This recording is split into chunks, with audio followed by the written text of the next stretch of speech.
आज के इस वीडियो में हम डिस्कस करेंगे मेंडलीव्स ओरिजिनल पीरियोडिक टेबल। इसके ये जो है पीरियोडिक क्लासिफिकेशन ऑफ एलिमेंट्स का मेरा दूसरा वीडियो है। पहले वीडियो में मैंने कुछ बेसिक चीज़ें बताई थी, किस तरह से मतलब हिस्टोरिकल डेवलपमेंट बताया था, किस तरह से वेरियस साइंटिस्ट्स ने अपने अपने एक तरह से हाइपोथेसिस दिए पीरियोडिक क्लासिफिकेशन को लेकर के। उनमें से ही जो मेंडलीव का पीरियोडिक टेबल था वो थोड़ा सा उन लोगों की कंपैरिजन में सक्सेसफुल था। So in this video we are going to discuss Mendeleev's original periodic table, जो उनकी ओरिजिनल पीरियोडिक टेबल, जो उनकी रियल में एकदम जो पहले उन्होंने बनाया था वो वाली पीरियोडिक टेबल थी। So we are going to start. देखिए, सबसे पहले ये ईयर देख लीजिए ध्यान से। ईयर 1869। इस ईयर में मेंडलीव जो है पीरियोडिक क्लासिफिकेशन से रिलेटेड स्टडी कर रहे थे। और मेंडलीव के बारे में अगर मैं बताऊं, कहीं कहीं इसकी स्पेलिंग में एफ भी होता है, कहीं कहीं वी भी होता है। मतलब मेंडलीव या फिर मेंडलीव, हम दोनों नाम कहते हैं, जो कि ये बेसिकली रसियन साइंटिस्ट थे। Mendeleev was a Russian scientist. ये रसिया के थे, रूस के थे। अब कुछ फैक्ट्स बता रहा हूँ, जैसे कितने एलिमेंट्स थे जब ईयर 1869 में जब मेंडलीव अपना एक्सपेरिमेंट कर रहे थे, तो उस समय टोटल नंबर ऑफ जो अवेलेबल या डिस्कवर्ड टोटल खोजे गए जो एलिमेंट्स थे उनकी संख्या कितनी थी, उनके नंबर्स कितने थे? 57 या 58, ऐसा ही इसी के आसपास, इन्हीं दोनों में से कोई एक था। 57 था या 58 था। सो अब मेंडलीव के बारे में ही मैं इस पूरे वीडियो में हमारा फोकस मेंडलीव का पीरियोडिक टेबल ही होगा, ओरिजिनल पीरियोडिक टेबल, जो मैंने यहाँ पे हेडिंग डाली है। सो स्टार्ट करते हैं। Mendeleev arranged all elements in increasing, ये आपको फोकस करना है, increasing order of their atomic weight. ये मेन, ये कोर चीज़ है, ये सबसे इंपॉर्टेंट चीज़ है जो आपको, ये इनका समझ लो निचोड़ है मेंडलीव के पीरियोडिक टेबल का, कि मेंडलीव ने अरेंज मतलब व्यवस्थित किया ऑल एलिमेंट्स मतलब ये 57 एलिमेंट जो उस समय खोजे जा चुके थे, इन इंक्रीजिंग ऑर्डर मतलब बढ़ते क्रम में। सबसे पहले छोटा वाला, फिर उससे बड़ा एटॉमिक मास बढ़ता जाता था। So increasing order of their atomic weight, increasing order में इन्होंने अरेंज किया। देन तब दिस वॉज फाउंड दैट, तो ऐसा यह पाया गया जाता था, यह पाया गया दैट कि ऑन अ रेगुलर इंटरवल, एक रेगुलर इंटरवल पर there found elements of approximately similar properties. जब उन्होंने, मेंडलीव ने जो 57 एलिमेंट्स वहाँ पे उस समय पता थे, मतलब डिस्कवर्ड थे, खोजे जा चुके थे, तो मेंडलीव ने उन सारे एलिमेंट्स को उनके एटॉमिक वेट्स के इंक्रीजिंग ऑर्डर में जब उन्होंने रखा, तो उन्होंने देखा कि एक सर्टेन इंटरवल पे, इंटरवल मतलब एक अंतर पे, एक सर्टेन अंतर पे मतलब इंटरवल पे एलिमेंट्स की प्रॉपर्टी रिपीट हो रही है। मतलब जैसे मान लीजिए, मैं एग्जांपल दे रहा हूँ कि जैसे मान लो यहाँ पे मैं रख रहा हूँ, जैसे मान लीजिए आपने एक एलिमेंट रखा, मतलब ये क्लासिफिकेशन का एग्जांपल दे रहा हूँ, वैसे दूसरे स्थान पे, तीसरे स्थान पे, चौथे स्थान पे, ऐसे मैं एलिमेंट रख रहा हूँ। तो मान लीजिए एग्जांपल के तौर पे, प्रॉपर्टी मतलब कोई वही प्रॉपर्टी नहीं, लेकिन मैं एग्जांपल दे रहा हूँ, ये सारे एलिमेंट्स को मैंने रख दिया।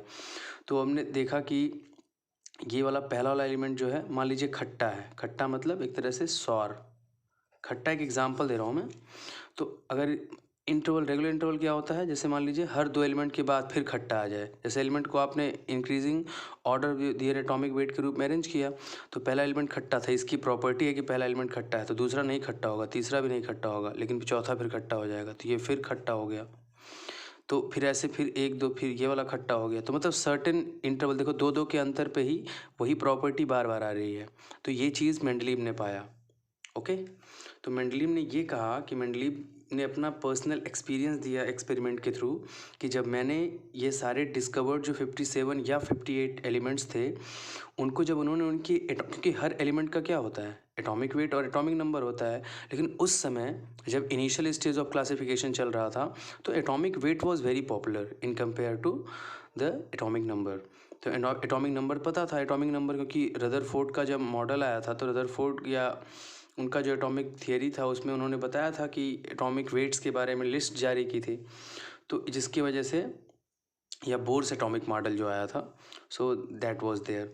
तो इन्होंने जब इस तरह से अरेंज किया एलिमेंट्स को, तो उन्होंने देखा कि सर्टेन इंटरवल पे, जैसे यहाँ पे दो दो के अंतर पे बार बार वही प्रॉपर्टी वाले एलिमेंट्स आ रहे हैं, तो ये रेपिटेशन हो रहा था, मतलब प्रॉपर्टीज़ का रेपिटेशन हो रहा था, यही इनके कहने का मतलब है।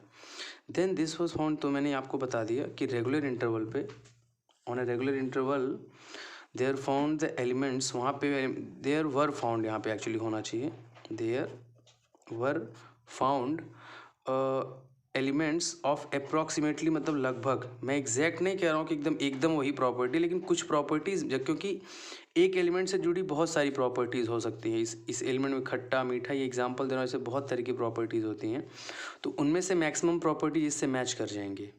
I am not saying that 100% will match, but approximately most of the properties will match on a certain interval. तो उस तरह से there were found, so it is clear, similar properties के जो है एलिमेंट्स मतलब रिपीट हो रहे थे। अब यहाँ पे एक चीज़ नोट के तौर पे मैं लिख दिया हूँ कि देयर इज़ रेपिटेशन, और वही चीज़ मैं इसी का कंक्लूजन मैंने यहाँ पे लिखा है एक इजी फॉर्म में, कि there is repetition of properties of elements after certain interval, मतलब एक सर्टेन इंटरवल पे प्रॉपर्टीज़ का क्या हो रहा है, रेपिटेशन हो रहा है। यही मेन कोर थीम है मेंडलीव के पीरियोडिक टेबल का, ये उनका एक्सपीरियंस मैं आपको बता रहा हूँ। So this repetition property is called periodicity. अब इसी रेपिटेशन प्रॉपर्टी को हम क्या कहते हैं, this repetition property is called periodicity. Okay, this is called periodicity.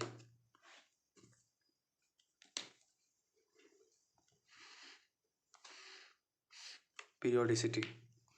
So this is a kind of starting that you have to focus, क्योंकि मैं इसको बहुत easy वे में पढ़ाऊँगा। You will I think probably you will have no doubt after watching this video related to Mendeleev's original periodic table. So I think you should enjoy this video. So अब मैं आगे बता रहा हूँ। So Mendeleev's conclusion, I am going to talk about Mendeleev। अब Mendeleev ने conclusion क्या निकाला, मतलब उनका एक लास्ट रिजल्ट जो उन्होंने ये अरेंजमेंट किया था, जो मैंने आपको भी बताया, उसका कंक्लूजन उन्होंने कुछ, मतलब ये उनकी स्टेटमेंट थी जो उन्होंने दिया था, तो यही समझ लीजिए एक तरह से निचोड़ है जो उन्होंने क्लासिफिकेशन करने की कोशिश की थी। सो द ओरिजिनल कैरेक्टरिस्टिक्स, यहाँ पे ये word original characteristics of the elements, मतलब जो एलिमेंट्स थे उनका original characteristics are their atomic weight. उनके कहने का मतलब ये था कि किसी भी एलिमेंट का जो भी एलिमेंट्स होते हैं, जो उस समय 57 या 58 जो एलिमेंट्स पता थे लोगों को, उनका ओरिजिनल कैरेक्टरिस्टिक्स, मतलब जो उनका एक तरह से कह दीजिए जो उनका मूलभूत, मतलब एक तरफ से बेसिक जो उनकी प्रॉपर्टीज़ होती है, जो उनके गुण होते हैं एलिमेंट्स के, वो क्या होते हैं, उनके एटॉमिक वेट्स होते हैं।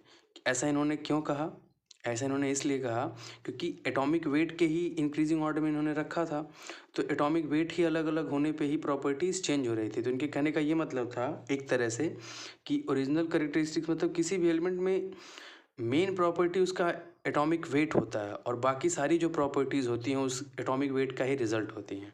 इनके कहने का ये मतलब था इससे। ओके, सो ये statement you have to write as it is, एकदम इसी तरह से लिखना है। The original characteristics of elements are their atomic weights, मतलब जैसे नहीं होता किसी चीज़ का मेन गुण होना, मतलब एग्जैक्ट जो उसका एक बेसिक प्रॉपर्टी होती है, उसी प्रॉपर्टी से अदर प्रॉपर्टीज़ जो है डिराइव होती हैं। So the original characteristics, so I will repeat once again, the original characteristics of elements are their atomic weight, मतलब उनका ओरिजिनल कैरेक्टरिस्टिक्स, किसी भी एलिमेंट्स का ओरिजिनल कैरेक्टरिस्टिक्स क्या होता है, उनका एटॉमिक वेट होता है। सारी प्रॉपर्टीज़ उनके, मतलब ये मेंडलीव के हिसाब से है, मेंडलीव ने अपने समय में यही चीज़ कही थी। तो आगे बढ़ते हैं, मेंडलीव्स ओरिजिनल पीरियोडिक लॉ। अब ओरिजिनल पीरियोडिक लॉ इन्होंने क्या दिया, ये very important, this is very important, this is very important. इनका ओरिजिनल पीरियोडिक लॉ क्या था, एज पर दिस लॉ, इस लॉ के अकॉर्डिंग, ये जो मेंडलीव ने दिया था, the physical and chemical properties दो तरह की होती हैं, एक तो होता है फिजिकल, एक होता है केमिकल। तो इन्होंने कहा कि फिजिकल और केमिकल प्रॉपर्टीज़ ऑफ एलिमेंट्स, मतलब एलिमेंट्स की जो फिजिकल और केमिकल प्रॉपर्टीज़ होती हैं आर पीरियोडिक फंक्शंस। अभी मैं बताऊंगा पीरियोडिक फंक्शंस मैं क्या कह रहा हूँ। Periodic functions of their atomic weight, their atomic weight, ये इन्होंने अपना रूल दिया। यही मेंडलीव का लॉ, यही है मेंडलीव का ओरिजिनल पीरियोडिक लॉ, यही है जो मैंने लिखा है। The physical and chemical properties of elements are periodic functions of their atomic weights. अब देखिए इसके कहने का मतलब क्या, मैंने पहले आपको मैं ये स्टेटमेंट समझाता हूँ। देखिए प्रॉपर्टीज़ किसी भी एलिमेंट, दो तरह की प्रॉपर्टीज़ होती है। एक फिजिकल, जैसे मैंने आपने लोअर क्लासेस में पढ़ा होगा कि चेंज दो तरह के होते हैं, एक फिजिकल चेंज, एक केमिकल चेंज। जैसे किसी कागज़ को फाड़ देना, अगर मैं इस कागज़ को फाड़ दूं या इसको सिकोड़ दूं, दैट इज़ फिजिकल चेंज। लेकिन अगर मैं इसको जला दूं तो वो केमिकल चेंज होगा, क्योंकि जब कोई नई चीज़ बनती है दैट इज़ केमिकल चेंज। तो वही चेंज प्रॉपर्टीज़ बन जाते हैं। तो किसी भी एलिमेंट की दो तरह की प्रॉपर्टीज़ होती हैं, one is physical, another is chemical. Okay, so ये पीरियोडिक फंक्शंस होते हैं। पीरियोडिक फंक्शन मतलब, देखिए पीरियोडिक फंक्शन मतलब होता है एक सर्टेन गैप को हम पीरियड्स कहते हैं, मतलब एक तरह का पीरियोडिक फंक्शन। सो पीरियोडिक फंक्शन क्यों कहते हैं, मतलब क्योंकि अभी जब मैंने आपको बताया था मेंडलीव ने जब उसको एटॉमिक वेट्स के इंक्रीजिंग ऑर्डर में जब एलिमेंट्स को अरेंज किया, तो एक सर्टेन गैप पे प्रॉपर्टीज रिपीट हो रही थी। सर्टेन गैप के में नहीं, मैंने भी एग्जांपल दिया था, दो दो के गैप पे प्रॉपर्टीज रिपीट हो रही थी। तो उस रिपीट होने, तो वही जो सर्टेन गैप होते हैं उसको हम क्या कहते हैं, वही पीरियोडिक शब्द वहीं से, ये पीरियोडिक वर्ड वहीं से आया है। और फंक्शंस मतलब एक तरह से डिपेंडेंसी, एक तरह से क्या होती है डिपेंडेंसी, कि किसी भी एलिमेंट की फिजिकल और केमिकल प्रॉपर्टीज़ किस तरह से पीरियड्स पे डिपेंड कर रही हैं, मतलब एक सर्टेन गैप पे, दो दो का गैप हो चाहे तीन तीन का गैप हो, ऑफ दियर एटॉमिक वेट। और एटॉमिक वेट का ही गैप तो हो रहा है ना, क्योंकि एटॉमिक वेट के ही इंक्रीजिंग ऑर्डर में उन्होंने रखा था, तो एटॉमिक वेट का ही डिफरेंस तो आ रहा है ना। तो इसीलिए इन्होंने कहा कि the physical and chemical properties of elements are periodic functions of their atomic weights. तो ये आपको समझना है, पीरियोडिक फंक्शंस मतलब होता है एक तरह से ये जो केमिकल और फिजिकल प्रॉपर्टीज़ हैं एलिमेंट्स की, वो एटॉमिक वेट्स पे डिपेंड करती हैं। ये फंक्शन कहने का मतलब, फंक्शन ये कहता है कि ये जो प्रॉपर्टीज़ हैं एटॉमिक वेट्स पे डिपेंड करेंगी, इसका रिलेशन है एक तरह का। लेकिन ये प्रॉपर्टीज़ किस पे डिपेंड करेंगी, किस पे निर्भर करेंगी, एटॉमिक वेट पे, ये मेंडलीव के अकॉर्डिंगली। और पीरियोडिक का मतलब क्या है, जो सर्टेन गैप हो रहा है एटॉमिक वेट का, क्योंकि अगर हम दो दो का गैप पा रहे हैं, तीन तीन का गैप पा रहे हैं, तो एटॉमिक वेट्स का ही तो गैप हो रहा है ना, तो उसकी वजह से इनकी प्रॉपर्टीज़ डिसाइड हो रही हैं। तो ये इनके कहने का मतलब है। अगर आपसे पूछा जाए कि what is Mendeleev's periodic law या what is Mendeleev's original periodic law, so you will write this. Okay, you will write, as per this law, the physical and chemical properties of elements are periodic functions of their atomic weights. तो I think this is clear. अब इससे related कुछ और explanation पे चलते हैं। देखिए इन 1871 या मतलब 1869 में तो इन्होंने स्टडी शुरू कर दी थी, लेकिन ये मतलब इनका जो काम पूरा हुआ वो ईयर 1861 में होता है इनका काम पूरा। 1861 में इनका काम जो है वो पूरा होता है। अब Mendeleev made a periodic table, इन्होंने क्या किया, एक पीरियोडिक टेबल बनाया। पीरियोडिक टेबल मतलब वही जो हम देखते हैं आज के समय में एलिमेंट्स की टेबल होती है ना, तो वही पीरियोडिक टेबल इन्होंने बनाया थ्रू अरेंजिंग ऑल नोन 58 या 57 एलिमेंट्स। इन्होंने क्या किया, जो वही उस समय जो एलिमेंट्स थे उन्हीं को अरेंज करके इन्होंने बनाया। और कैसे अरेंज किया, उनके एटॉमिक वेट्स के इंक्रीजिंग ऑर्डर में, increasing order of their atomic weights के रूप में इन्होंने जो है उसको अरेंज कर दिया। So this table is called Mendeleev's original periodic table. और इसी टेबल को क्या कहा गया, मेंडलीव की ओरिजिनल पीरियोडिक टेबल, इसी को क्या कहा गया, ओरिजिनल पीरियोडिक टेबल, मेंडलीव की ओरिजिनल पीरियोडिक टेबल।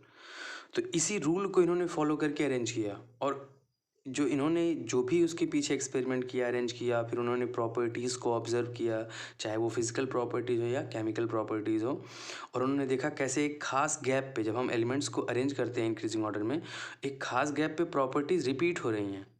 मतलब वही प्रॉपर्टी जो पहले की थी आगे भी वही प्रॉपर्टी रिपीट हो रही है, फिर आगे वही रिपीट हो रही है। तो देखो किसी चीज़ का रिपीट होना पीरियोडिक फंक्शन कहलाता है। आप हायर क्लास में जाएंगे तो आप ट्रिग्नोमेट्री में पीरियोडिक फंक्शंस पढ़ेंगे, क्योंकि साइन की वैल्यूज अभी साइन थीटा हो चाहे कॉस थीटा हो, उसकी वैल्यू एक खास डिफरेंस पे दैट इज़ पाई पे या 2 पाई पे रिपीट होता है। So that is why sine theta cos theta somewhere called the periodic functions. तो वही चीज़ यहाँ पे प्रॉपर्टी रिपीट हो रही है, तो इसीलिए प्रॉपर्टी के रेपिटेशन की वजह से पीरियोडिक फंक्शन कहते हैं इसको। इसीलिए इन्होंने कहा है मेंडलीव ने कि फिजिकल और chemical properties of elements are periodic functions of their atomic weight, क्योंकि प्रॉपर्टीज रिपीट होती है। जब रेपिटेशन होने लगता है तो वहाँ पीरियोडिक फंक्शन बन जाता है। आपको यही समझना है। अब हम इस पे आगे बढ़ेंगे। तो हमने जो है मेंडलीव के पीरियोडिक लॉ के बारे में पढ़ लिया। मैंने भी इसके पहले समझा दिया कि मेंडलीव ने कैसे क्या किया, कैसे अरेंज किया इंक्रीजिंग ऑर्डर में, फिर उसके बाद उन्होंने कैसे कंक्लूजन निकाला, उसके बाद अपना लॉ बनाया पीरियोडिक लॉ। सो ये सारी चीज़ें हमने डिस्कस की। तो उन्होंने पीरियोडिक टेबल बना दिया 1871 में। अब वो पीरियोडिक टेबल जब बन गए तो अब लोग क्या करेंगे, अब जो उनके साथ कॉम्पिटिटिव जो साइंटिस्ट वगैरह हैं, अब उनकी पीरियोडिक टेबल की खासियत बताएंगे, मतलब वो एक तरह से कैरेक्टरिस्टिक्स बताएंगे कि इस पीरियोडिक टेबल की खासियत क्या है, फिर कमी भी बताएंगे। तो ये सारी चीज़ें आप यहाँ पे मैं डिस्कस करूँगा। और आपको मेंडलीव की पीरियोडिक टेबल से रिलेटेड जितनी चीज़ें एग्ज़ाम के लिए ज़रूरी हैं वो सारी चीज़ें मैं यहाँ पे कवर कर लूँगा। इसके बाद मतलब एग्ज़ामिनेशन में इन जनरल इससे बाहर कहीं नहीं जा सकते। ओके, सो हम स्टार्ट करते हैं। General characteristics of Mendeleev's original periodic table. General characteristics मतलब एक तरह से विशेषताएं या खासियत। सो इसकी चार, मेंडलीव के पीरियोडिक टेबल की जो ओरिजिनल पीरियोडिक टेबल था मेंडलीव्स का, उसके 4 जनरल कैरेक्टरिस्टिक्स थे। अब वो 4 जनरल कैरेक्टरिस्टिक्स क्या थे वो हम डिस्कस करते हैं। देखिए पहला, all elements were placed in increasing order of their atomic weights in this table. मतलब कहने का ये मतलब है कि जो एलिमेंट्स थे, ये मैंने पहले भी बता दिया, ये बिल्कुल आप टेबल को ही फॉलो करके देख के जान जाएंगे कि ये सारी प्रॉपर्टीज़ कैसे निकलेंगे अगर आप टेबल देखेंगे। सो अगर मैं कहूँ तो ऑल एलिमेंट्स किस में थे, ये पहली प्रॉपर्टी आपको हमेशा याद रखनी है कि ये increasing order of atomic mass के या एटॉमिक वेट के रूप में इस टेबल में सारे एलिमेंट्स अरेंज किए गए हैं। ये मेंडलीव की पहली प्रॉपर्टी है जो आपको याद ही होनी चाहिए। जब भी आपसे वो कैरेक्टरिस्टिक्स या प्रॉपर्टीज़ पूछा जाएगा तो पहली प्रॉपर्टी आप हमेशा याद रखिए। पहली प्रॉपर्टी जो है पीरियोडिक लॉ ही है, जो मैंने कहा ना फिजिकल केमिस्ट्री, वहीं से निकाल लीजिए कि increasing order of their atomic weights के रूप में है। तो ऑल एलिमेंट्स वर प्लेस्ड मतलब सारे एलिमेंट्स रखे गए थे in increasing order of their atomic weights in this table, इस टेबल में जो इन्होंने बनाई थी increasing order of their atomic weight के रूप में। अब दूसरी प्रॉपर्टी क्या है, what is the second general characteristics, this table has 12 horizontal rows. अभी मैं इसको भी डिस्कस करूँगा। इसमें क्या है 12, इस टेबल में 12 हॉरिजेंटल रोज हैं। 12 हॉरिजेंटल रोज मतलब 12 हॉरिजेंटल मतलब इस तरह की लाइनें, जो मतलब एक तरह से इस तरह की जो लाइनें होती है उसको क्या कहते हैं, हम हॉरिजेंटल कहते हैं। तो हॉरिजेंटल रोज है मतलब 12 है। कितने हैं, 12 हैं। और इन रोज को कहते क्या हैं, सीरीज। ये इनको मेंडलीव ने क्या कहा कि ये सीरीज कहलाएंगी। तो ये पहली प्रॉपर्टी कि increasing order of the atomic weights के रूप में अरेंज किया गया था, ये पहली प्रॉपर्टी हो गई। दूसरी कि इस टेबल में 12 हॉरिजेंटल ऐसे रोज थे मतलब लाइनें थी, और इन लाइनों को क्या कहा गया, सीरीज। दिस टेबल हैज़ 8, ये तीसरी प्रॉपर्टी है। मतलब सारा चीज़ आपको बस टेबल देखेंगे तो प्रॉपर्टीज़ मिल जाएंगी, टेबल से बाहर नहीं प्रॉपर्टी, बस आपको देख के उसमें से लिखना है। तो 8 वर्टिकल कॉलम्स मतलब जो ऐसे ऐसे लाइनिंग होते हैं वो 8 थे। और इन लाइन को क्या कहा गया, ग्रुप्स। मतलब हॉरिजेंटल को इन्होंने सीरीज कहा और वर्टिकल को इन्होंने क्या कहा, ग्रुप्स कहा। हॉरिजेंटल 12 थी और वर्टिकल 8 थी। और चौथी और last property is there are blank places in this periodic table. तो ब्लैंक प्लेसेस, ब्लैंक मतलब क्या होता है, खाली, रिक्त स्थान एक तरह से। So there are blank places in this periodic table. Blank places मतलब से क्या मेरा क्या मतलब है कि इस पीरियोडिक टेबल में कहीं कहीं एलिमेंट नहीं लिखे थे, मतलब वहाँ पे खाली स्थान छोड़ दिया गया था, गैप छोड़ दिया गया था, एक तरह का ब्लैंक प्लेस छोड़ दिया गया था। तो ये भी इस पीरियोडिक टेबल की एक खासियत है, मतलब एक तरह का जनरल इसका कैरेक्टरिस्टिक्स है। तो 4 कैरेक्टरिस्टिक्स हैं जो सामने आपको यहीं पे याद हो जाने चाहिए।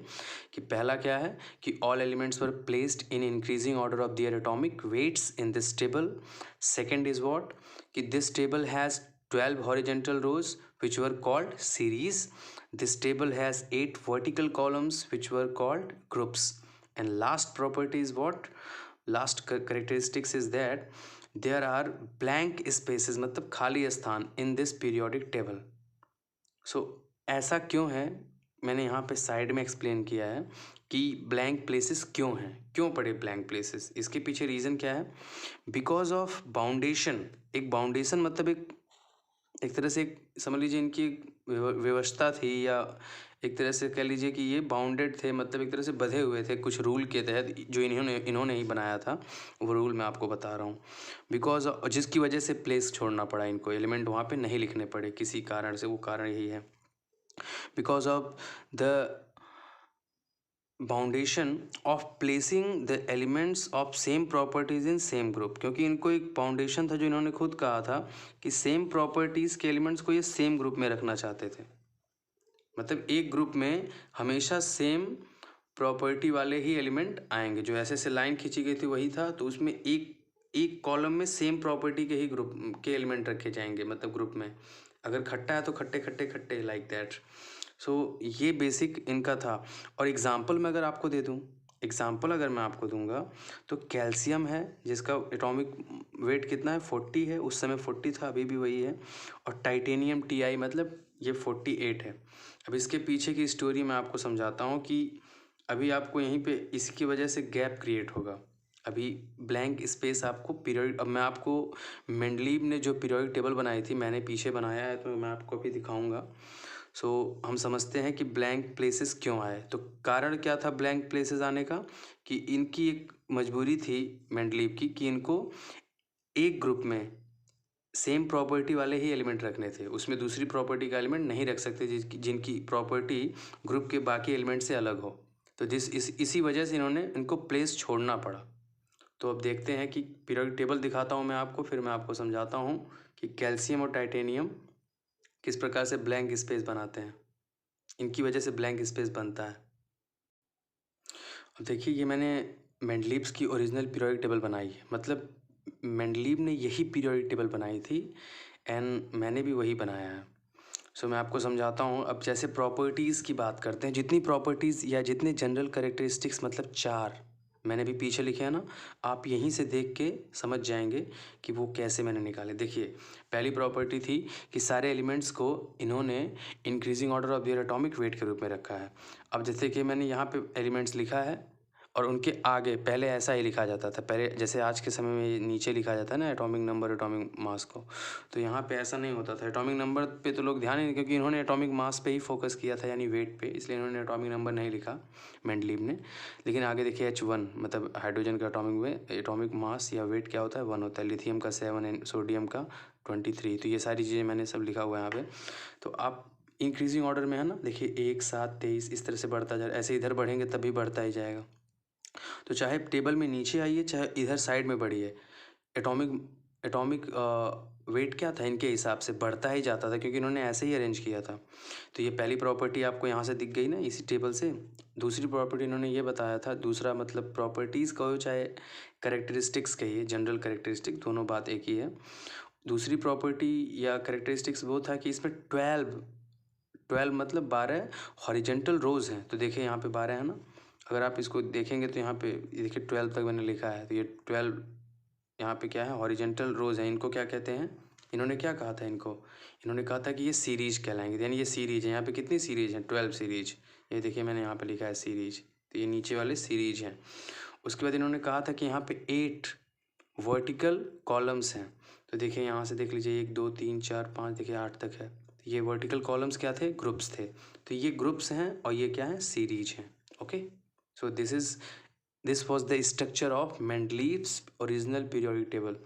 मैं आपको सजेस्ट करूँगा कि आप भी मतलब इस टेबल को, अब सारे एलिमेंट्स तो आप नहीं याद कर सकते, लेकिन मैक्सिमम आप ये चीज़ रखिए कि इनका फ्रेमवर्क ऐसा ही था, ये आपके दिमाग में, you have to just take an overview of this periodic table, आपके दिमाग में होना चाहिए कि स्ट्रक्चर क्या था, तो आप प्रॉपर्टीज़ को अच्छे से लिख पाएंगे, वो भूलेंगे नहीं। अब चौथी प्रॉपर्टी ये थी कि इन्होंने कहा कि ब्लैंक प्लेसेस होंगे, इनके पीरियोडिक टेबल में ब्लैंक्स प्लेसेस थे। अब देखिए जितने भी मैंने अंडरलाइन, ऐसे मैंने डैश खींचा है, डैश डैश, ये सब क्या है, ये सब जो बीच में आपको डैश दिख रहे हैं, इन सभी जगहों पे इन्होंने खाली स्थान छोड़ दिया था। इन्होंने यहाँ पे कोई एलिमेंट नहीं रखा था, इन्होंने छोड़ दिया था, उसको किसी दूसरे ग्रुप में रख दिया था। ये सब ग्रुप है ना, ये सब ग्रुप है, ये सब सीरीज हैं ऐसे ऐसे जो हैं, जैसे ये पहली सीरीज है, ये पहला ग्रुप है, ये दूसरी सीरीज है, ये दूसरा ग्रुप है, इस तरह से। ओके, तो इन्होंने देखिए यहाँ पे जितने भी आप डैश देख रहे हैं, सब इन्होंने खाली छोड़ दिया था, क्योंकि अब इसके पीछे क्या राज था, इन्होंने क्यों ऐसा किया, मैं आपको बता रहा हूँ। अब जैसे मैंने आपको एग्जांपल दिया था, पीछे मैंने लिखा था कैल्शियम क्या है 40 है और टाइटेनियम क्या है 48 है, इसका मतलब एटॉमिक वेट्स। अब देखिए जब इन्होंने ये रखते हुए आए, तो यहाँ पे कैल्शियम को इन्होंने सेकेंड ग्रुप में और फोर्थ सीरीज में रखा कैल्शियम को। तो उसके बाद जो अगला एलिमेंट पता था उस समय, क्योंकि सारे एलिमेंट की डिस्कवरी नहीं हुई थी, तो उस समय जो अगला एलिमेंट था इनके पास एटॉमिक वेट के अकॉर्डिंग, वो टाइटेनियम था। क्या था? टाइटेनियम। मतलब कैल्शियम का 40, उसके बाद अगला एलिमेंट 41, 40, ये सब जो एटॉमिक वेट है उसको भूल जाइए, वो थे ही नहीं। अगला एलिमेंट सीधे क्या था? टाइटेनियम था, जिसका एटॉमिक वेट क्या था? 48 था। तो 48 को अब जब यहाँ पे 40 है तो इसको तीसरे में रखना चाहिए टाइटेनियम को, लेकिन उन्होंने तीसरे में ना रख के यहाँ रख दिया। कारण ये था क्योंकि ये ग्रुप है ना, अब सेम ग्रुप में मैंने अभी पीछे लिखा था कि सेम ग्रुप में सेम प्रॉपर्टी वाले ही एलिमेंट रखे जाएंगे, लेकिन टाइटेनियम की प्रॉपर्टी इनसे मिलती ही नहीं थी, इनसे मैच नहीं कर रही थी, ना ही इससे, ना ही बोरॉन से, ना ही एल्युमिनियम से, ना ही ये इंडियम है, ऐसे आगे इस तरह से तरह तरह के ट्रांजिशन एलिमेंट्स हैं। सो इनसे जब प्रॉपर्टी मैच नहीं की तो लेकिन इनसे मैच कर रही थी, कार्बन से, सिलिकॉन से, जर्मेनियम से, टिन से, लेड से, इन सब से मैच कर रही थी, इसलिए इन्होंने यहाँ रख दिया। इसकी वजह से हर जगह पे गैप क्रिएट हुआ, हर जगह पे क्या हुआ? गैप क्रिएट हो गया। तो इसलिए बीच में देखो आपको इसी कारण से, क्योंकि टाइटेनियम को अगर ये यहाँ रखते तो प्रॉपर्टी मैच नहीं करती, इनका सारा नियम गलत हो जाता, क्योंकि इन्होंने कहा था कि सेम प्रॉपर्टीज़ वालों को सेम ग्रुप में रखेंगे। तो इसीलिए इन्होंने यहाँ पे गैप छोड़ के टाइटेनियम को फोर्थ ग्रुप में रख दिया, थर्ड में नहीं रखा। तो ऐसे ही हर जगह जो देख रहे हो, इसी रीजन की वजह से हर जगह गैप क्रिएट हुए हैं, क्योंकि जो एलिमेंट था, जैसे मान लीजिए यहाँ पे देखिए, यहाँ पे सब देखिए खाली है, इसका मतलब कहीं ना कहीं क्या है, जो भी एलिमेंट यहाँ पे रखना चाहते थे, इनकी प्रॉपर्टीज़ नहीं मैच की इन ग्रुपों से, जो भी ग्रुप थे, तो इसलिए उन्होंने वहाँ पे ब्लैंक स्पेस छोड़ दिया। ऐसा रीज़न क्या है? तो इन्होंने रीज़न दिया, मेंडलीव ने ये कहा कि ये सारे एलिमेंट्स, ये सब एलिमेंट्स हैं, लेकिन अभी ये सब एलिमेंट्स क्या हैं, इनको खोजना, अभी ये सब खोजे नहीं गए हैं, मतलब अभी डिस्कवरी बाकी है, क्योंकि तभी तो 117 या 16 एलिमेंट्स अभी तक के प्रेजेंट टाइम में हैं, क्योंकि उस समय तो 58 थे, यानी बाकी खोजे ही नहीं गए थे, तो उन्हीं सारे एलिमेंट की जगह खाली हो गई है। तो कहीं ना कहीं अगर एक चीज़ देखा जाए तो इसको खाली छोड़ के देखो, एक चीज़ है कि अगर इन्होंने 40, मतलब कैल्शियम 40 और टाइटेनियम 48 है, तो इस बीच में इन्होंने छोड़ के, इस आस्थान को छोड़ के इन्होंने ये चीज़ कह दिया पहले ही कि इस ग्रुप में जो एलिमेंट्स हैं, इनकी प्रॉपर्टी वाला ही एलिमेंट हमें खोजना है अभी। क्या खोजना? मतलब इन्होंने एक तरह से प्रेडिक्शन दे दिया, मतलब भविष्यवाणी कर दी कि अभी इस जो प्रॉपर्टीज़ या फिजिकल या केमिकल प्रॉपर्टीज़ इन एलिमेंट्स की हैं, उस प्रॉपर्टी का एलिमेंट यहाँ पे बाकी है खोजना, भी हमें इसकी खोज करनी है। तो जब आपको पता चल गया कि कैसी प्रॉपर्टी का एलिमेंट हमें खोजना है, तो आसानी होगी खोजने में। और दो चीज़ उन्होंने बताया, ग्रुप से तो पता चला कि प्रॉपर्टी क्या है, उसके बाद सीरीज में इन्होंने बता दिया कि जो एलिमेंट हमें खोजना है वो उसका एटॉमिक मास हमेशा 40 और 48 के बीच में होगा, और जब वो एलिमेंट मिला भी तो 40 और 48 के बीच में ही था। तो ये सारी चीज़ें कहीं ना कहीं इनकी मैच कर रही थी। तो I hope it is clear कि स्पेसेस, ब्लैंक प्लेसेस यहाँ पे क्यों बने। तो ये पीरियोडिक टेबल आई थी, ये इन्होंने पब्लिश किया था 1871 में। और आपको मैं यहाँ पे एक चीज़ बताना चाहूँगा, यहाँ पे स्पेस कम होने की वजह से मैंने इनको यहाँ लिख दिया था। पीरियोडिक टेबल में इन्होंने ये जो 10th सीरीज है, 10th सीरीज के लास्ट वाले में इन्होंने चारों को एक साथ लिखा था, मतलब इसी में चौड़ा इसको बना के चारों एक साथ लिखा था, लेकिन मैंने यहाँ पे जगह नहीं थी, इसलिए मैंने यहाँ पे लिख दिया है। तो आप अगर पीरियोडिक टेबल में अगर एग्जैक्टली देखेंगे तो यहाँ पे चारों एक साथ रहेंगे इसी में, मतलब इन्होंने इतने चारों को एक ही जगह रखा था। ओके, तो ये चीज़ था। अब atomic weights have been updated और मॉडिफाइड। अब इसमें जो एटॉमिक वेट्स लिखे हैं वो उस समय के थे, लेकिन आज के समय में ये सब अपडेट हो गए हैं, मतलब मॉडिफाई हो गए हैं रिसर्च, क्योंकि साइंटिस्ट तब भी जब इन्होंने बना दिया था तब भी बहुत सारे साइंटिस्ट एटॉमिक वेट पे लगातार एक्सपेरिमेंट कर रहे थे, पता करना चाहते थे कि इनका एटॉमिक वेट वगैरह कितना है। तो ये सारी चीज़ें वहाँ पे होती थी। तो इसकी वजह से कहीं ना कहीं उसी रिसर्च की वजह से ही इनकी एक तरह से इनका टेबल जो है कहीं ना कहीं इसमें डिमेरिट्स भी निकल गए थे, क्योंकि बहुत सारे एटॉमिक वेट्स जो है जो इन्होंने लिखा है वो भविष्य में जाके गलत साबित हो गए थे। तो जिसकी वजह से इनका ये जो ऑर्डर है इंक्रीजिंग डिक्रीजिंग कहीं पे, क्योंकि इन्होंने इंक्रीजिंग किया था लेकिन वो डिक्रीजिंग में आ गए, क्योंकि इनको जो पता था एटॉमिक वेट उसके हिसाब से इन्होंने इंक्रीजिंग ऑर्डर में लिखा, लेकिन बाद में पता चला कि नीचे वाले का एटॉमिक वेट जो है ऊपर वाले से कम है, तो यहाँ पे डिक्रीजिंग हो गया। तो ऐसे ही डिमेरिट्स के बारे में वी विल डिस्कस। तो आपको आई होप इतना समझ में आया होगा, और ख़ासकर ये चीज़ जरूर समझ में आएगी कि यहाँ पे ब्लैंक स्पेसेस क्यों बने, क्योंकि प्रॉपर्टीज़ मैच नहीं कर रही थी, इसलिए उन्होंने अगले में रख दिया और बीच में गैप छूट गया। ऐसे बहुत सारे गैप जो आपको दिख रहे हैं सब उसी वजह से हैं।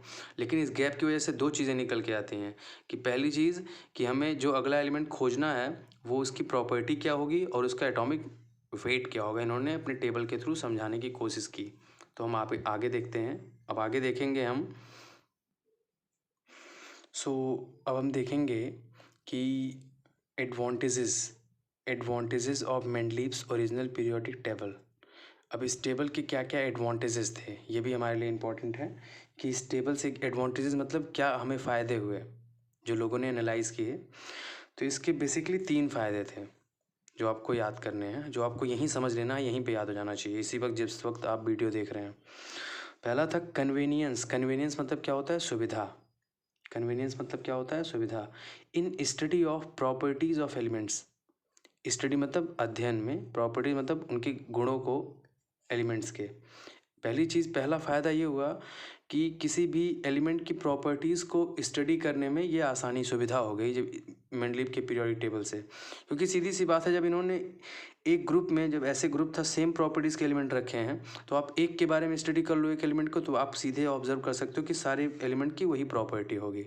तो यहाँ पे ये फ़ायदा देखने को मिला। मैं इसमें लैंग्वेज लिखा हूँ, आई थिंक आप समझ रहे होंगे मैं क्या कह रहा हूँ, क्योंकि इनके सेम ग्रुप में सेम प्रॉपर्टी के एलिमेंट थे, मतलब एक एलिमेंट खट्टा है तो सारे एलिमेंट खट्टे होंगे, ये फ़ायदा हो गया।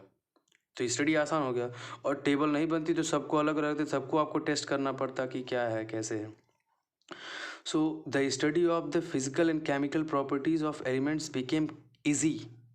स्टडी क्या हो गया, physical chemical properties of element का ईजी हो गया due to placing the elements of same property in same groups. क्योंकि और किस वजह से, ड्यू टू प्लेसिंग मतलब ड्यू टू मतलब कारण, सेम एलिमेंट्स सेम प्रॉपर्टी के एलिमेंट को सेम ग्रुप्स में रखने की वजह से। यानी एक वन की स्टडी करेंगे तो आपको ऑल के बारे में आइडिया लग जाएगा उस ग्रुप में जो एलिमेंट्स हैं।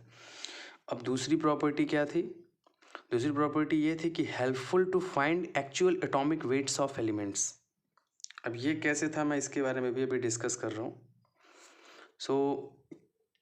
मदद मिलती है to find actual atomic weights of elements. तो मतलब जो एलिमेंट्स हैं उनके एक्चुअल एटॉमिक वेट क्या है उसको जानने में भी हमें इस पीरियोडिक टेबल से मदद मिली। अब मैं अगर एग्जांपल के तौर पे अगर मैं एक्सप्लेन करना चाहूँ, 1869 में जब इन्होंने स्टडी शुरू की थी तो एटॉमिक एम मतलब एटॉमिक मास ऑफ बेरिलियम जो था ये इतना था, कितना था, इतना था, मतलब 13.5। और क्लेम इन्होंने ये कहा कि इसका एटॉमिक इन्होंने मतलब ये इतना मतलब किसी साइंटिस्ट ने स्टडी करके बताया था कि बेरिलियम का इतना है।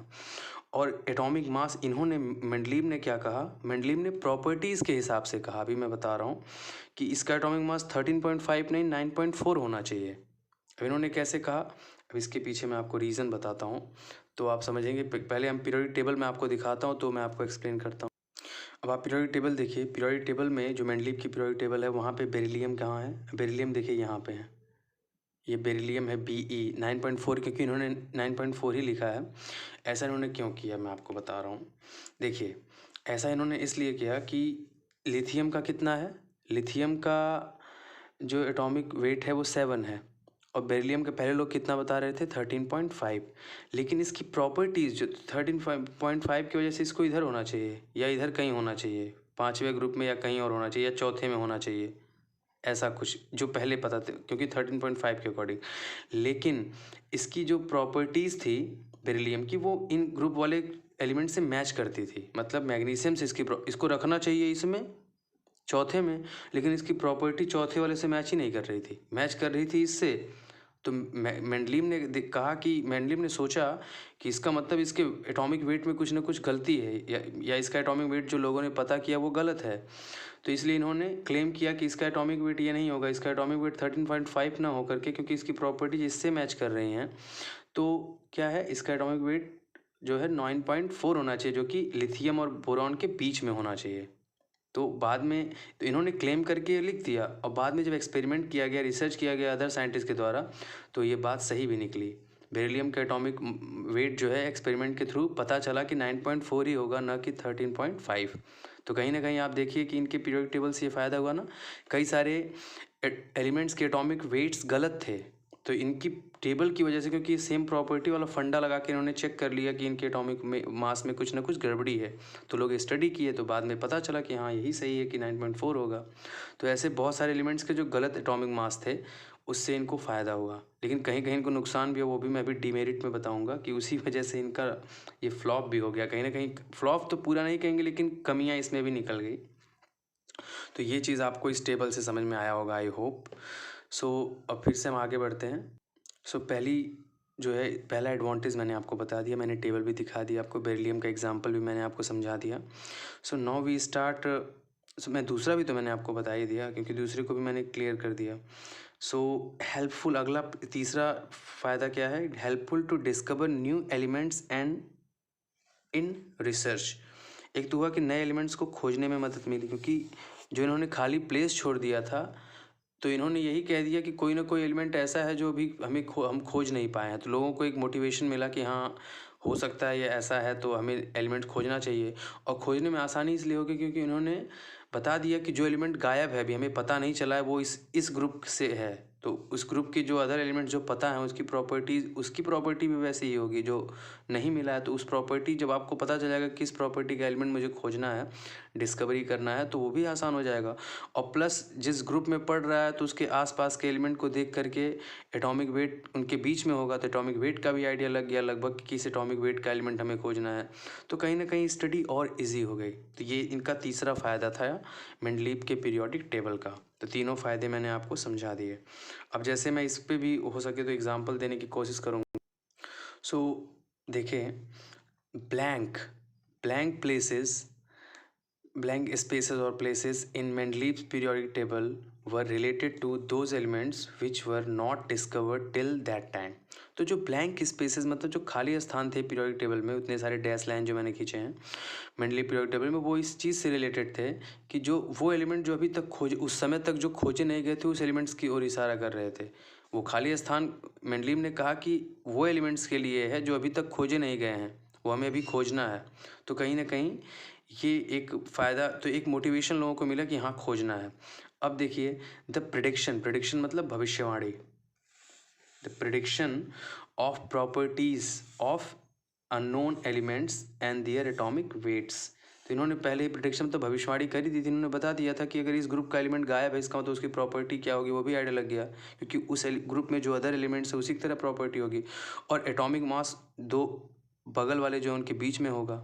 सो ये चीज़, तो ये कहीं ना कहीं फ़ायदा हुआ। These blank spaces kept on filling along with discovery of elements. और जो ब्लैंक स्पेसेस थे मेंडलीव के पीरियोडिक टेबल में, वो धीरे धीरे भरते गए जैसे जैसे लोगों ने एलिमेंट को लोग जो है एलिमेंट्स को खोजते गए, क्योंकि जब एलिमेंट मिले तो एटॉमिक वेट और उनकी प्रॉपर्टी के हिसाब से उन्होंने उस ग्रुप में रख दिया, तो वो सारे स्थान धीरे धीरे भर गए।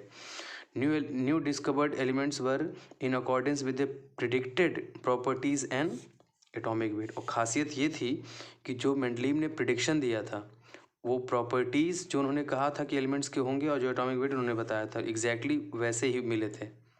तो कहीं ना कहीं इनका ये जो पीरियोडिक टेबल था कई मामले में क्या था, सही था। एग्जाम्पल के तौर पे मैं आपको बता रहा हूँ कि ऐसे कौन कौन से एलिमेंट खोजे गए और जिनके बारे में उन्होंने जो बताया था वही सही हुआ। जैसे स्कैंडियम, गैलियम और जर्मेनियम, ये 3 एलिमेंट्स ऐसे थे जिसके बारे में ये SC, GA और GE है। मेंडलीव ने बताया था कि स्कैंडियम का एटॉमिक मास ये होगा, इसका 69.7, इसका 672.6, और बाद में जब खोजा गया तो सब यही थे। तो कहीं ना कहीं ये बहुत ही रेलेवेंट था। जो इन्होंने स्टेटमेंट जो इन्होंने प्रेडिक्शन दिया था वो सारी चीज़ें कहीं ना कहीं सही थी। तो ये एक खास चीज़ थी जो हमने स्टडी किया। अब हम इस पे आगे फोकस करेंगे, डीमेरिट्स पढ़ेंगे, मतलब भाई इसमें कुछ कमियां भी थी, अब कमियां पढ़ते हैं। एग्जाम में यही सब पूछता है मेंडलीव से related.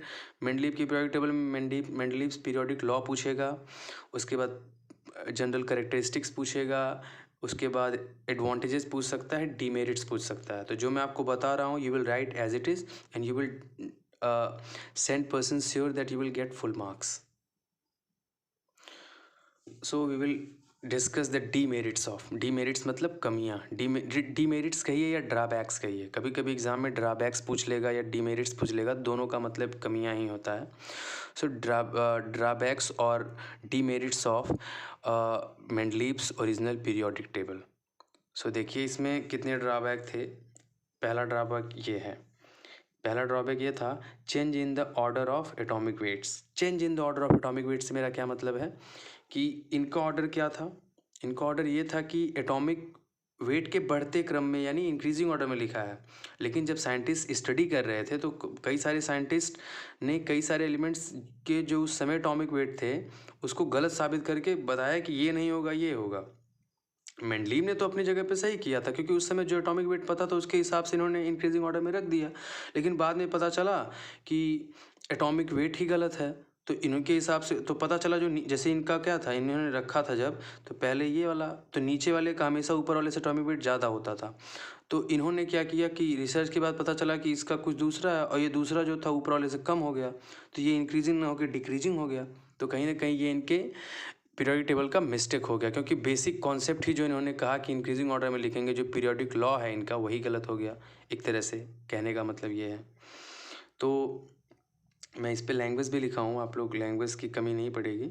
Various scientist continue to study atomic weights of various elements and they found that, बहुत सारे साइंटिस्ट ने स्टडी को जारी रखा एटॉमिक वेट्स ऑफ एलिमेंट्स के बारे में, और उन्होंने पाया कि some elements had different atomic weights which were not in accordance with Mendeleev. तो मेंडलीव के अकॉर्डिंगली जो एटॉमिक वेट्स थे जो उन्होंने लिखा था टेबल में, कुछ एलिमेंट्स के एटॉमिक वेट्स वैसे नहीं थे बल्कि कुछ दूसरे थे, उससे हट के थे, मतलब जो उन्होंने लिखा था। एज ए रिजल्ट, जिसके वजह से, जिसके फलस्वरूप there were some elements which were in decreasing order of their atomic weights. तो जिसकी वजह से डिक्रीजिंग ऑर्डर में कुछ एलिमेंट्स आ गए, क्योंकि अभी मैं वो भी आपको टेबल दिखा के ही समझाऊंगा। तो कहीं ना कहीं इंक्रीजिंग ऑर्डर ना हो गया, डिक्रीजिंग ऑर्डर हो गया। एग्जाम्पल के तौर पे जैसे देखिए मेंडलीव के हिसाब से टेल्यूरियम, टी मतलब टेल्यूरियम का एटॉमिक वेट 125 था और आयोडीन का 127 था। ये मेंडलीव के समय में था। लेकिन कुछ साइंटिस्ट ने स्टडी किया कि टेल्यूरियम का 125 न होकर के आई थिंक 127.6 होता है और आयोडीन का 126.9 होता है। अब देखिए यहीं पे आपको प्रॉब्लम होने लगेगी, अभी इसी की वजह से कमी आएगी जो मैं आपको दिखाता हूँ पीरियोडिक टेबल को दिखा करके। मतलब ये मेंडलीव के अकॉर्डिंग था, लेकिन बाद में स्टडी हुआ तो ये एटॉमिक वेट्स हो गए, मतलब इससे चेंज हो गए। तो मेंडलीव ने क्या किया होगा, मेंडलीव ने टेबल में पहले टेल्यूरियम को रखा होगा, उसके नीचे आयोडीन को रखा होगा। लेकिन अब क्या हो गया, जब ये मिल गया तो आपको देखो तो आयोडीन का क्या हो गया, कम हो गया ना इससे। तो आयोडीन का कम हो गया तो जब ऊपर नीचे आएंगे तो ये डिक्रीजिंग ऑर्डर में हो गया ना। इन्होंने तो सोचा इंक्रीजिंग ऑर्डर में, पहले इसका इससे ज़्यादा है, मतलब ये कम है ये ज़्यादा है, तो इंक्रीजिंग में था। लेकिन बाद में जब पता चल गया तो ये इंक्रीजिंग से डिक्रीजिंग में नहीं हो गया, क्योंकि यहाँ पे 27 है, यहाँ पे ये है। तो आप पीरियोडिक टेबल देखेंगे तो आपको और अच्छा समझ में आएगा। अब यहाँ पे देख लीजिए आपके सामने सीधे, यहाँ पे देखिए टेल्यूरियम है ये, और ये है आयोडीन। तो ये देखिए अब यहाँ पे ध्यान देखिए, सब इंक्रीजिंग ऑर्डर में ही आ रहा है ना। लेकिन अब यहाँ पे देखिए आप, टेल्यूरियम का 125 था, इसका 127 था।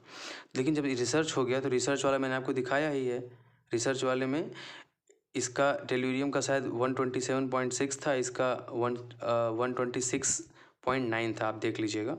सो अब देखिए यहाँ पे अभी तो बड़ा था, इनके हिसाब से तो बढ़ता जा रहा है, लेकिन जब नया वाला खोजा गया तो इसका ज़्यादा हो गया, इसका कम हो गया। तो यहाँ पे अभी तक इंक्रीजिंग हो रहा था, अब डिक्रीजिंग हो गया, तो ये कमी हो गई, चेंज ऑफ ऑर्डर बिगड़ गया ना, एक तरह से ऑर्डर चेंज हो गया, मतलब इनका जो इंक्रीजिंग ऑर्डर था वो गड़बड़ हो गया, डिक्रीजिंग में आ गया। तो ये एक कमी थी, ये एक डिमेरिट था।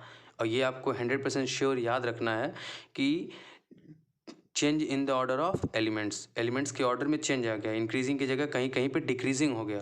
तो ये चीज़ आपको दिमाग में ज़रूर रखना है and you have to focus this demerit. और उसके बाद चलिए आगे बढ़ते हैं। और वही चीज़ अगर मैं यहाँ पे देखूँ दूसरा एग्जाम्पल, तो ये सारे एग्जाम्पल्स भी आपको याद रखने, एग्जाम्पल्स ज़रूर देना है क्योंकि एग्जाम्पल देने से आपके स्टेटमेंट का वेटेज बढ़ जाता है। तो देखिए ऐसे मेंडलीव के अकॉर्डिंग कोबाल्ट का क्या था 59 था और निकल का क्या था 59 था। दोनों का क्या था, दोनों का उस समय जो एटॉमिक वेट था सेम था। तो इन्होंने क्या किया था, अब मैं आपको दिखा, और यहाँ पे ये देख लीजिए कि बाद में जब स्टडी किया गया तो साइंटिस्ट ने बताया कि कोबाल्ट का 58 पॉइंट समथिंग था और निकल का 58.71 था। मतलब इसका मतलब कोबाल्ट का निकल से ज़्यादा था। और मेंडलीव ने, आप पीरियोडिक टेबल देख लीजिएगा, खोज लीजिएगा, मैं बनाया हूँ। कोबाल्ट को इन्होंने जो है एक तरह से ऊपर रखा था और निकल को नीचे रखा था क्योंकि सेम सेम थे, इन्होंने ऊपर नीचे पे ध्यान नहीं दिया।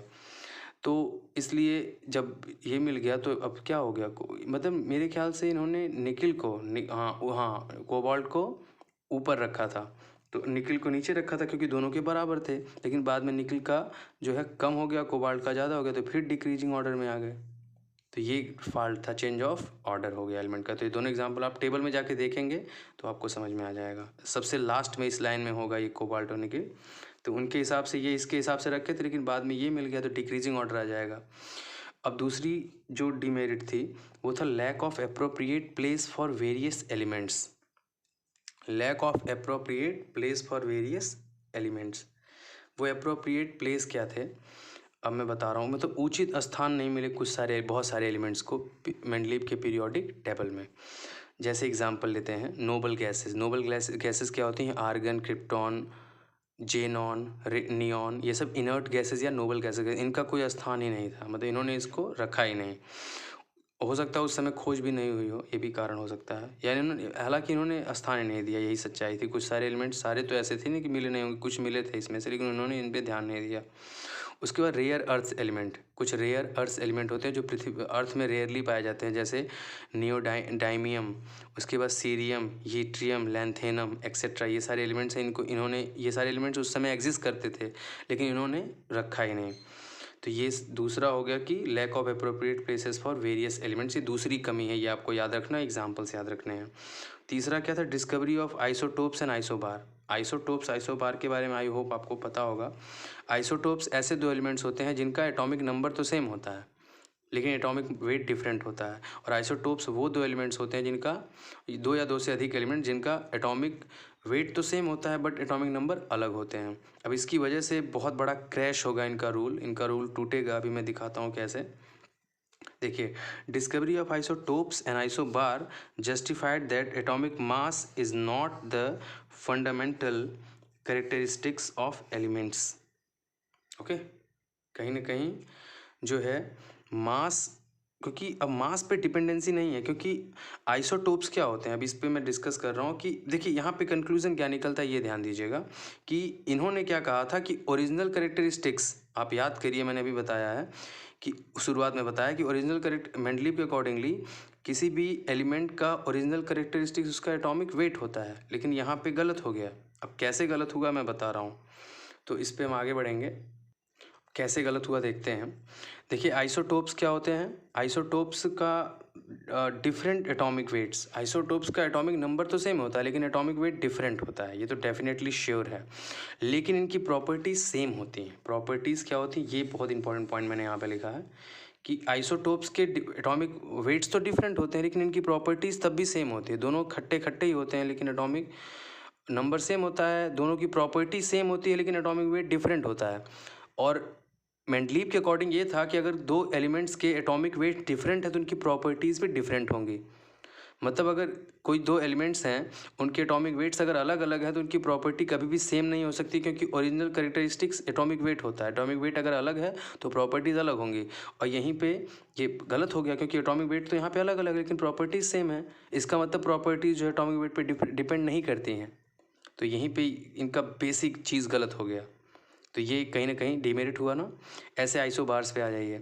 आइसोबार्स में क्या होता है, सेम एटॉमिक वेट होता है लेकिन प्रॉपर्टी डिफरेंट होती है। तो कहीं ना कहीं देखिए कितना तगड़ा डिफरेंट हो रहा है। एटॉमिक वेट सेम है इन्होंने कहा इनके हिसाब से, मेंडलीव के हिसाब से अगर एटॉमिक वेट सेम है तो इनकी प्रॉपर्टीज़ भी सेम होनी चाहिए दो एलिमेंट्स की, लेकिन ऐसा नहीं हुआ।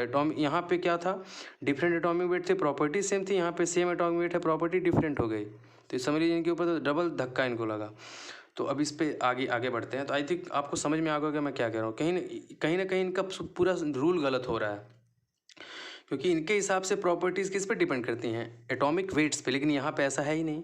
यहाँ पे डिफरेंट एटॉमिक वेट है एलिमेंट्स का, अगर दो एलिमेंट्स का, तो उनकी प्रॉपर्टी सेम हो जा रही हैं। यहाँ पे सेम एटॉमिक वेट है तो प्रॉपर्टी डिफरेंट हो जा रही है।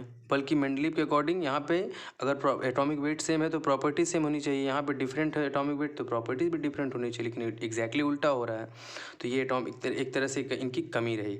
अब isotopes and isobars contradict Mendeleev's law of periodic classification of law. Contradict मतलब एक तरह से उनका उल्टा या विरोधाभास कहना, विरोध करते हैं उनके नियम का। तो यहाँ पे विरोध कर ही रहे हैं, देख ही रहे हैं आप। इनके हिसाब से ओरिजिनल कैरेक्टरिस्टिक एटॉमिक वेट को होना चाहिए, लेकिन ऐसा नहीं है। आइसोटोप्स के बारे में देखिए, अगर मैं आइसोटोप्स का एग्जाम्पल दूँ आपको, तो प्रोटियम H1 मतलब यहाँ पे इसका एटॉमिक वेट और एटॉमिक नंबर दोनों 1 ही होता है।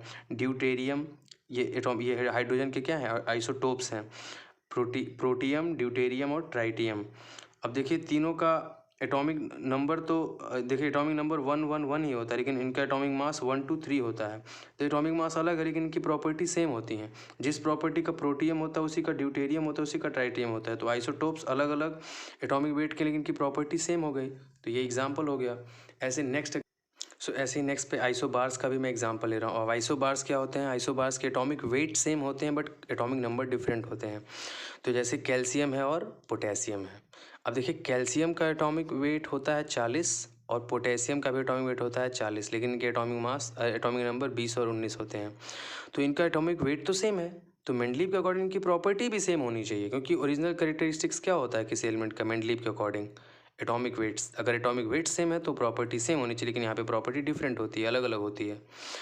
तो अब देखिए अब इसका अगला चौथा demerit, and that is last of this video end of this topic. Mendeleev में इसके बाद आपको कुछ नहीं पढ़ना है। मेंडलीव के लिए अगर आपने इतना तैयार कर लिया तो फिर आपको कभी एग्जाम में कोई प्रॉब्लम नहीं आएगी। सीधा क्वेश्चन, डायरेक्ट क्वेश्चन पूछता है, fundamental characteristics of elements are atomic number. मतलब एलिमेंट्स के फंडामेंटल कैरेक्टरिस्टिक्स क्या होते हैं, एटॉमिक नंबर होते हैं। एटॉमिक नंबर होते हैं, ये सच्चाई है, लेकिन मेंडलीव ने क्या कहा था, एटॉमिक वेट होते हैं। क्योंकि आपको यहाँ पे देखिए सीधे दिख रहा है ना, तो क्योंकि यहाँ पे एटॉमिक वेट से कोई कनेक्शन ही नहीं है, इसका मतलब एटॉमिक नंबर से कनेक्शन है। तो this was clear after discovery of atomic structure. जब एटॉमिक स्ट्रक्चर की डिस्कवरी हुई और रेडियो एक्टिविटी जब खोज में आया, तो ये क्लियर हो गया कि atomic weight is not fundamental characteristics of elements या ओरिजिनल कैरेक्टरिस्टिक्स ऑफ एलिमेंट्स। लेकिन मेंडलीव ने क्या कहा था कि एटॉमिक वेट ही फंडामेंटल कैरेक्टरिस्टिक्स होते हैं। लेकिन यहाँ से मतलब एटॉमिक स्ट्रक्चर और रेडियो एक्टिविटी की जब डिस्कवरी हुई तो इससे क्लियर हो गया कि atomic weights are not fundamental characteristics of elements but atomic number, लेकिन एटॉमिक नंबर होता है। ये मॉडर्न हो गया। अब इसी पे मैं आगे जब वीडियो बनाऊंगा तो मैं आपको बताऊंगा कैसे एटॉमिक नंबर, इसी एटॉमिक नंबर को यूज करके एक नया साइंटिस्ट आता है जो अपनी पीरियोडिक टेबल देता है, इन्हीं की पीरियोडिक टेबल को सुधार के अपनी बना देता है। तो वो मैं बताऊँगा अगले वीडियो में। Hence classification in increasing order of atomic weight has no justification. इसलिए जब प्रॉपर्टीज़ एटॉमिक नंबर पे डिपेंड करती हैं, एटॉमिक वेट पे नहीं डिपेंड करती हैं, तो मेंडलीव ने तो एटॉमिक वेट के हिसाब से क्लासिफिकेशन किया था इंक्रीजिंग ऑर्डर में। तो इसका तो कोई मतलब ही नहीं रहा, जस्टिफिकेशन मतलब कोई औचित्य ही नहीं बनता है कि आप जब प्रॉपर्टीज इस पर डिपेंड ही नहीं करती तो आप इसके हिसाब से क्यों क्लासीफाई कर रहे हैं। तो कहीं ना कहीं इस तरह से इनकी मेंडलीव की ओरिजिनल पीरियोडिक टेबल फ्लॉप रही, लेकिन तब भी बहुत ही इंपॉर्टेंट रोल अदा किया इसने, बहुत ही इंपॉर्टेंट रोल प्ले किया इस क्लासिफिकेशन को आगे बढ़ने के लिए। तो आगे वाले वीडियो में मैं आपको इनकी मॉडिफाइड पीरियोडिक टेबल बताऊंगा, पढ़ाऊंगा, टॉपिक होगा जिसको किस मोज़ले साइंटिस्ट ने बनाया था। तो we will discuss in the next video. Thank you for watching this video.